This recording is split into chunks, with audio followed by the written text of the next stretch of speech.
Tonight, two stories of survival. A student who survived the deadly 1989 Cleveland Elementary School shooting in Stockton later went on to become a police officer in the very same school district where that tragedy took place so many years ago.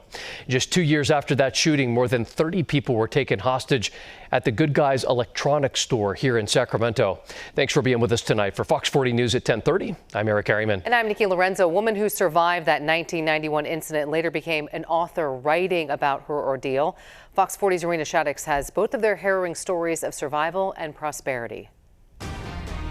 I didn't know what was going on, but I just knew that chaos erupted. Rob Young was just 6.5 years old and a first grader at Cleveland Elementary School in Stockton when the shooting happened on January 17, 1989, 37 years ago now. He recalls seeing a car on fire with smoke and flames and a man who started it who would later be identified as the gunman. He walked up the same path that I did that morning, dressed in fatigues, armed with an AK-47.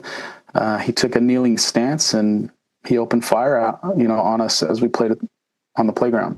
I turned to look for my best friend at the time, Scotty Barton. And when I turned around, I remember my feet getting swept, up off the ground.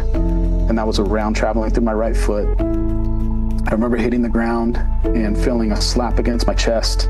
And that was another round bouncing off the pavement and lodging itself into my chest. I still have that bullet to this day. Rob and his best friend Scotty eventually ran to their classroom to get away. Scotty was shot in the thigh, but survived.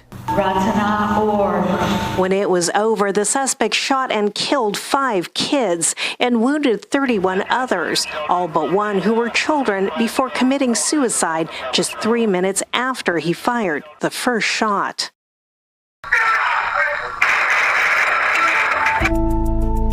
We were just screaming for our lives and begging and begging and begging. Just 2 years later, Sacramento would also experience a catastrophic shooting, which to this day remains the largest hostage rescue operation in U.S. history. We got caught up in a bad situation and we were held captive by 4 gunmen with ski masks, and they just got us for one whole day and decided that they were going to torture us and make us play death games. Lisa Joseph survived the 8-hour ordeal on April 4th, 1991, nearly 35 years ago.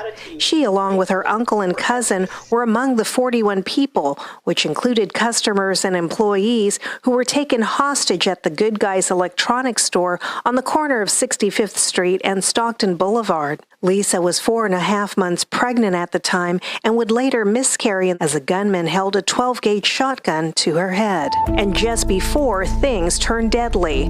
By the end, 6 people were killed, 3 hostages, including Lisa's uncle, and 3 of the 4 gunmen. Dr. Ozra Noberi is the chief medical officer of Sutter Center for Psychiatry. We have our inner system of healing in our body and in our psyche that helps us recover.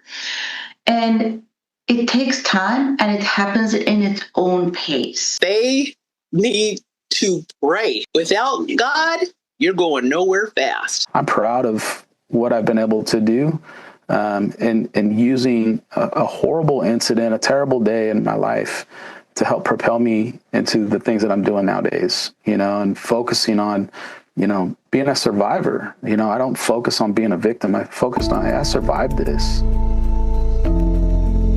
Covering local news that matters, Rowena Shaddix, Fox 40 News.